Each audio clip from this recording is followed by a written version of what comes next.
Yo, what is going on guys, DJ Crime here and I'm back with another video. This is part 2 of my 0 point walkthrough. Last episode we covered the drop and now we're going to cover the breakdown, which is quite a lot. I think this might be longer than the drop video, so if you do like this video then be sure to go ahead and give it a favourite and a like. And also subscribe and follow if you want more of this walkthroughs and like tip kind of videos. But without further ado, let's get straight into it. So the breakdown is like the biggest part of this track, because of how many layers there is and how much. There's that much I actually can't play it through the project. I have to actually load the WAV file in. So this is what the break sounds like, if you haven't heard it already.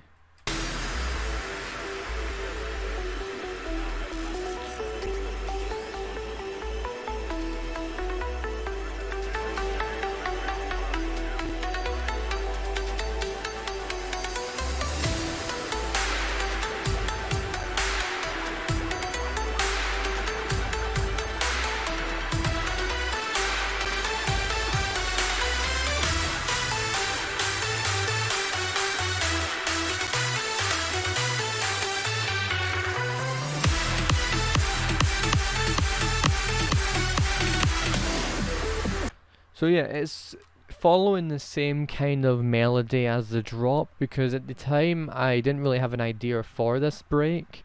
I tried different melodies, I tried different chords, and the best way that I could have made the break was use like the kind of old way I used to do on my breakdowns, is basically write the melody or take the drop melody and change it just a little and basically write the bass line and pads and everything around like that melody. Which you will see, like the bass line's kind of all over the place, but it worked for me in the past, so I thought I would do it with this track. So we'll start off with the plucks. There's 4 layers. I'm not going to go and open up every single VST and show you the presets, because I think the plucks are Spire, and I think the saws are Sylenth and Spire, and the pads are Nexus, so yeah, you may be able to find the same kind of presets, but you can use any pluck, it doesn't really matter. But that's what the plucks sound like. Let me just turn the WAV file off. There we go. I also did the little trick to filter in the plucks. And I also added in some of these like NASA kind of audio clips that have like the astronauts talking, because I was trying to go for that really spacey vibe with this track. Like I was trying to make it as dark as possible, make it more atmospheric, so I thought these would help, and yeah, they did help. I'm also going to use these on a lot of other tracks, like newer tracks that are going to be coming out, so expect a lot of kind of spacey themed kind of tracks, because that's the direction that Big Room is going in right now. But yeah, the plucks basically just 4 layers. The mixing on them is quite simple. It's just routing them to a mixer bus. No EQs on each of them, surprisingly. Just an EQ on the bus itself, boosting a little bit of highs, putting a camel crusher on it, putting the compressor all the way up, using an OTT, fruity reverb, just to make the plucks more spaced out. A kickstart for when the kick comes in, and A1 stereo control to basically widen the sound. I put it to 140% right here. So yeah, that's the pluck. Let me just close everything down so it doesn't lag. And then the bass, I normally use one bass for my breakdowns now, but before I didn't have a really good respace, so what I would do is I would layer a sub and a really nice respace sounding preset. I think the top one's Spire and the bottom one's Sylenth.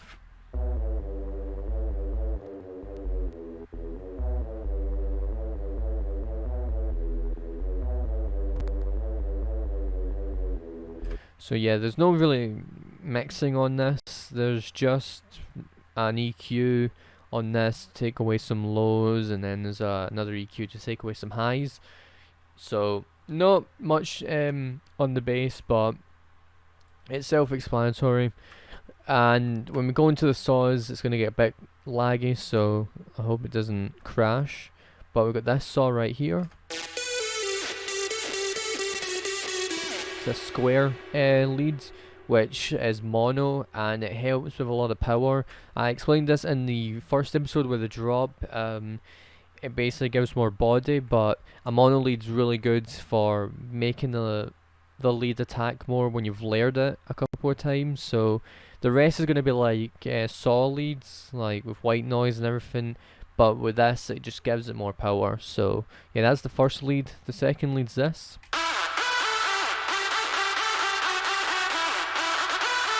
A really old school big room lead. You hear it in a lot of tracks, but I've layered it with this lead as well. Really gritty lead, gives like the pitch bending on it's perfect. It's really gritty. That's what I like my leads to be, really gritty and very catchy as well. So the sound also catches the ears, so I chose this lead because it was really gritty for the pitch bends. And then we're going to this one.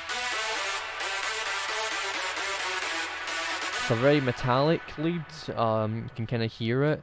I think it might be because of the reverb, but it's really metallic. And there's this one, which is a plucky lead chord, so that plays under it to give it more click. So, and you've got this lead right here that sounds kind of weird, but it kind of fits. And there's this one right here, again just to give it more attack. And then there's this one, again just giving it more power, giving it some more highs. And then all together it sounds like this.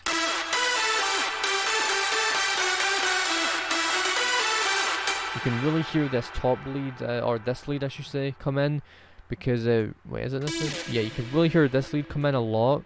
So that's why I always advise to use a mono lead. It's in every like part of your track, like the drop leads, use a mono lead if you're missing that extra mids, because it does help a lot. And I've also added the reverb carry to control the reverb a little bit. That's self-explanatory. And now the pads and the ARP. The ARP is basically the intro ARP right here, which is made out of like freed spires, which basically lags a lot. But the ARPs are just mixed the way they are. Same as the plucks actually, they're mixed the same way. So I won't really go into that too much, but it's just a little bit of EQing again, Camel Crusher, OTT, Fruity Reverb, an A1 stereo control to make them a little bit wider, a filter for the intro and automation in that, Endless Smile, and a balance, Fruity Balance, just to control the volume a little bit more. And they sound like this.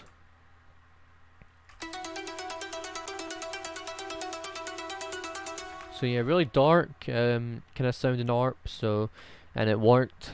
If it works, it works. If it doesn't, then try different notes, different patterns and rhythms, and soon you will get out of there with like a drop lead, anything really. The pads are the same as the break bass line, but these are just Nexus and they're mixed right here. There's just EQ and a filter and an endless smile for automation.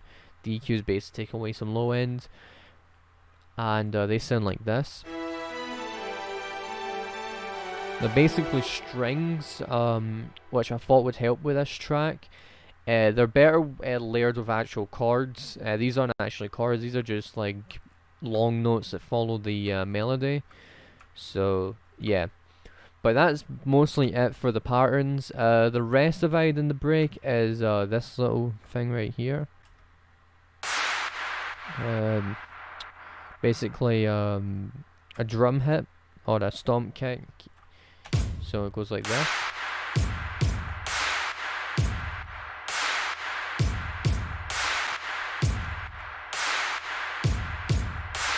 I like doing this as well. It helps, like if you do play this in like a festival or something, it gets the crowd interacting with it, so I added that in.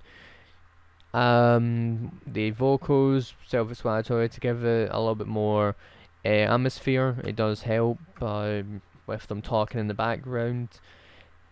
And also I had this little drum loop right here.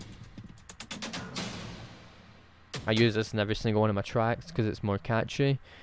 Some glitches, which sound like this.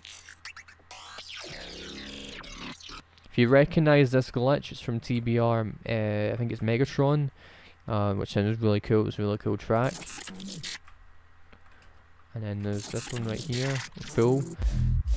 And then the kick and everything comes in. And then there's just a bunch of downlifters and impacts and war horns that play. So there's this one. I love this impact so much. It has a lot of attack to it and a lot of low end. So, and that just helps with the transitions. And then there's a lot of risers, and then there's just a lot of atmosphere. Basically the same as in the drop, it's just a little bit different.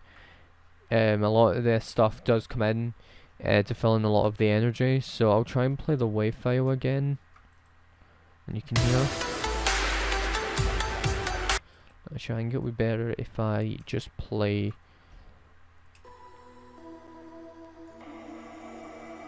So it's just a bunch of random effects and glitches that just are in the background, which you don't really hear, but they are there. So if you do hear them, then you've got a really good ear. But for some people, they might not be able to hear it. But it just helps with the energy, with the atmosphere. So, and just a lot more stuff. And then when we get to the kick kind of bit, it's just the same as the drop. Taking the toms, the claps and everything, and then side chaining pretty much the last part of the break, and then it goes straight into the build up. In the last episode, I don't think I touched on the build up. It's pretty simple. I've got this little snare that I found in one of these like sample packs.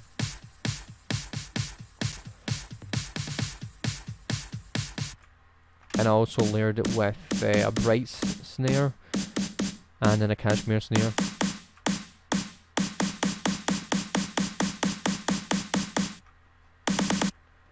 What's meant to happen there is a little glitch comes in to.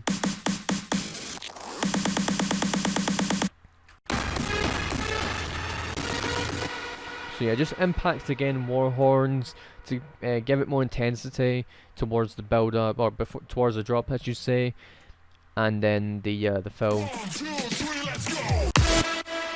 So yeah, that's basically the build up. It's basically just copy and paste, which is not a good thing, but you can do this for the intro and outro, which is just a drop. So yeah, I also added the drop hoovers in as well, and yeah, that's pretty much it. The intro is just self-explanatory, the outro is the same.